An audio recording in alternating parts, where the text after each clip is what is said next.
Good evening everyone. चलिए एक बार market पर नज़र डालते हैं, रिव्यू करते हैं आज के सेशन को एंड कल के लिए मेरा क्या प्लान है वो भी देख लेते हैं। और आज जो मेरा ट्रेड था वो मैंने 24,850 का जो पुट है पुट को लिया था। इस वाले कैंडल पर हमारा एंट्री बना और यहाँ पर हमने इसको एग्जिट कर लिया था।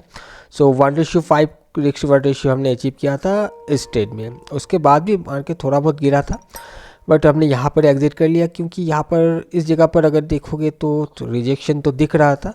फिर प्राइस ऊपर गया तो यहाँ लिया था और यहाँ पर आते ही इस रिजेक्शन को जब मैंने देखा तो यहाँ पर थोड़ा सा कन्फ्यूजन लगा कि प्राइस फिर से थोड़ा ऊपर ना चला जाए, क्योंकि इसका जो पहला दिन अगर आप देखोगे तो बहुत स्ट्रॉन्ग था, राइट। जिस वजह से हमने इसको एग्जिट कर लिया था और उसके बाद थोड़ा बहुत प्राइस नीचे भी आया है। एनीवेज कोई बात नहीं, 1:5 मिल गया था हमें, ठीक है। चलिए अभी हम चार्ट पर चलते हैं और देखते हैं क्या हुआ है आज। ओके ऑलराइट, निफ्टी का चार्ट आपके सामने है और निफ्टी का जो लास्ट ट्रेडिंग सेशन था वो काफ़ी बड़ा एक रैली यहाँ पर था। नीचे से यहाँ पर जो एक सपोर्ट था, जहाँ से सपोर्ट लेकर ये अपने रेजिस्टेंस पर जाकर टकराया था। ये एरिया आपको याद है, मैं मान के चल रहा हूँ क्योंकि मैंने ये काफ़ी बार ये डिस्कस किया था इस एरिया के बारे में। तो ये रेजिस्टेंस पर जाकर या फिर जो सप्लाई जोन था वहाँ पर जाकर हिट करके क्लोज हुआ था। मैंने बताया था कि इस जोन से अगर कोई रिजेक्शन दिखता है तो वहाँ से शॉर्ट किया जा सकता है, नहीं तो हम सपोर्ट का वेट करना होगा। या तो यहाँ पर या फिर नीचे सपोर्ट पर है, उस सपोर्ट से बाउंस करेगा तो हम लॉन्ग का प्लान कर सकते हैं। और आज के सेशन को अगर देखोगे तो प्राइस ओपन होते ही इस जोन का जो नीचे वाला हिस्सा है इसको हिट करके ही प्राइस में गिरावट हमें देखने के लिए मिला। यहाँ पर जो लास्ट लो था ब्रेक किया, रिट्रेस किया एंड प्राइस में डाउनफॉल आ गया। यहाँ पर जो सपोर्ट था सपोर्ट तक आया नहीं है। अब क्या ये सपोर्ट पर आएगा या यहीं से चला जाएगा, मार्केट डिसाइड करेगा। बट हम इसके लिए कुछ प्लानिंग कर लेते कि कहाँ से क्या हम बाई या सेल का प्लानिंग कर सकते हैं, क्योंकि कहीं से भी अगर हम कुछ भी करने जाएंगे, एक्शन लेने जाएंगे तो वहाँ पर रिस्क हो सकता है। उससे पहले हम बैंक निफ्टी को देख लेते हैं कि बैंक निफ्टी में क्या हुआ है। ओके, बैंक निफ्टी 53,763 का रेजिस्टेंस था, राइट, सप्लाई जोन था, जहाँ से प्राइस में अगर देखोगे पीछे जाकर प्राइस उसी एरिया से गिर रहा था, उसके बाहर जा रहा था, प्राइस फिर से अंदर आ जा रहा है, बाहर जा रहा था अंदर आ जा रहा है, इसको हिट करके फिर से नीचे आ रहा है और या कहीं ना कहीं इस एरिया पर आकर फिर इसने एक लोअर लो बनाकर इसी जगह से गिरने की कोशिश कर रहा था। लास्ट ट्रेडिंग सेशन में प्राइस यहाँ कहीं क्लोज हुआ। आज के दिन इसने अपने पिछले दिन का जो हाई है इसी को ही रेजिस्टेंस बना लिया। प्राइस इसके बाहर गया, सस्टेन नहीं कर पाया, ब्रेक इनसाइड हो गया और इसी जगह से प्राइस में थोड़ा बहुत फॉल देखने के लिए, बहुत ज़्यादा मूवमेंट हुआ नहीं क्योंकि लास्ट ट्रेडिंग सेशन में एक बड़ा मूवमेंट करके गया था। तो आज कह सकते हो निफ्टी बैंक निफ्टी दोनों ही साइडवे था, बट निफ्टी में फिर भी गिरावट था तो हमें कुछ पॉइंट मिल गया और बैंक निफ्टी आकर फिर से रिकवर करके अपने उसी एरिया पर चला गया जहाँ से ये फॉल किया था और यहाँ कहीं अभी क्लोजिंग हमें दिख रहा है। निफ्टी एंड बैंक निफ्टी दोनों में से कोई भी अपने सपोर्ट पर नहीं आया। बैंक निफ्टी का यहाँ का एक सपोर्ट जोन है, इसके नीचे 53 का एक साइकोलॉजिकल लेवल है, ये भी सपोर्ट बन सकता है। अब हम चलते हैं बैंक निफ्टी में और देखते हैं कि क्या कर सकते हैं कल के दिन हम। I am sorry. Okay, Nifty में जैसे कि मैंने बताया कि अपने रेजिस्टेंस को हिट करके प्राइस में गिरा है, नीचे आकर कहीं यहाँ पर क्लोज हुआ है। प्रीवियस सेशन में बहुत स्ट्रॉन्ग मूवमेंट था, राइट। अब क्या ये इधर चला जाएगा या नीचे आएगा किसी को नहीं पता, बट देखिए यहाँ पर कुछ रेंज है, जैसे कि मैंने बताया यहाँ पर एक सपोर्ट पड़ा हुआ है और अगर ये टूटता है तो इसके नीचे जो सपोर्ट है वो कहीं यहाँ पर है, राइट, ये बहुत नीचे है।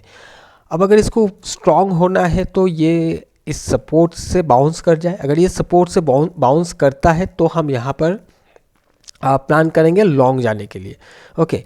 और अगर प्राइस इस जगह पर, ये मैंने एक रेजिस्टेंस जोन ड्रॉ करके रखा हुआ है जो आज के इंट्राडे के सेशन में बना हुआ था और इसके नीचे आकर अभी क्लोज दिया हुआ है। प्राइस अगर इस लेवल को हिट करके रेजिस्टेंस लेता है, कंफर्म करता है, यहाँ से हिट करने के बाद ये लोअर लो करने की स्टार्ट करता है, तो फिर वहाँ से हम डाउन साइड का प्लान करके चल सकते हैं, जो कि हम सपोर्ट का टारगेट लेके चल सकते हैं, ओके।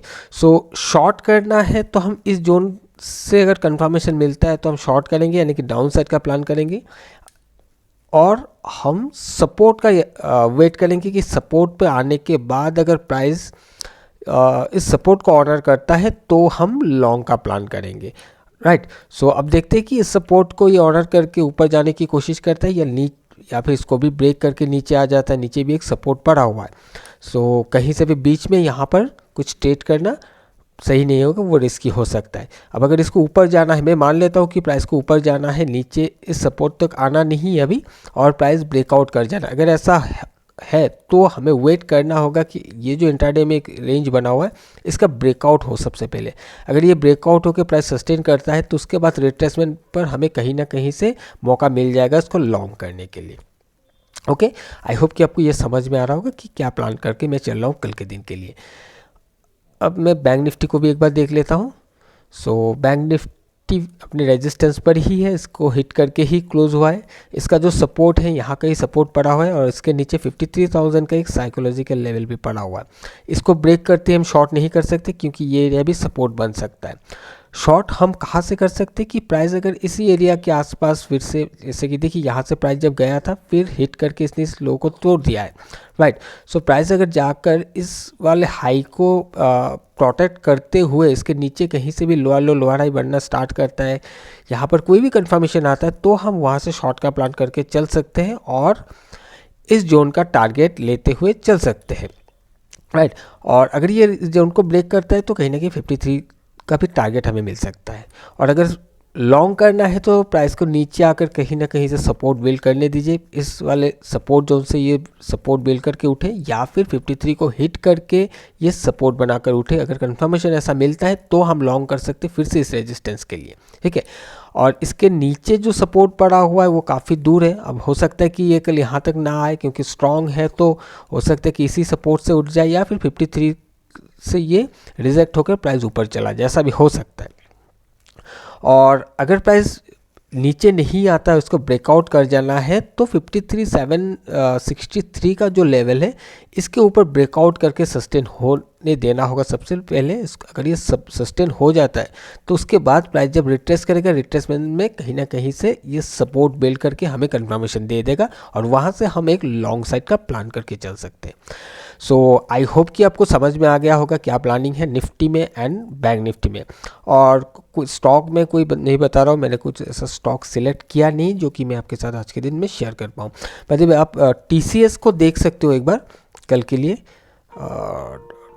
TCS को लॉन्ग साइड के लिए देखा जा सकता है क्योंकि ये एक सपोर्ट को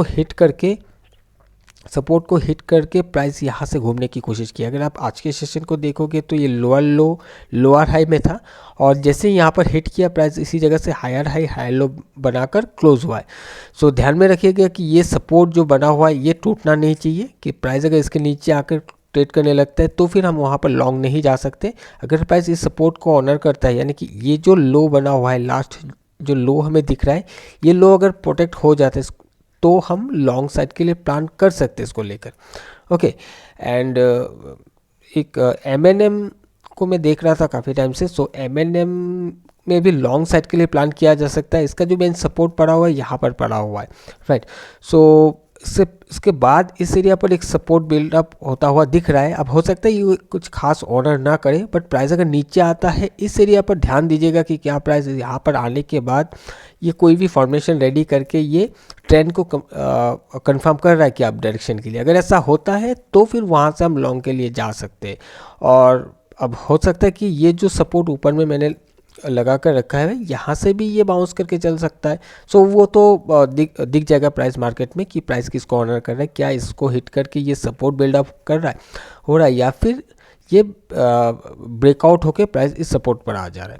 सो ये दो स्टॉक को देख सकते हैं कल के लिए। अगर कोई मौका मिलता है, कंफर्मेशन आता है तो फिर लॉन्ग किया जा सकता है, ओके। सो अब अपने हिसाब से भी एनालाइज कर लीजिएगा। ऐसा नहीं कि मैंने बताया तो आँख बंद करके आप कोई भी स्टॉक को या स्क्रिप्ट को बाय एंड सेल करने लग जाओ। मैंने जस्ट एजुकेशनल पर्पस के लिए इस वीडियो को बनाया है। कोई भी एक्शन लोगे तो वो अपने रिस्क पर ही, अपने रिस्पॉन्सिबिलिटी पर ही लेना, ओके। सो चलिए गाइस, आज के लिए इतना ही। हम मिलेंगे किसी और एक नए वीडियो में। Till then bye bye and safe trading.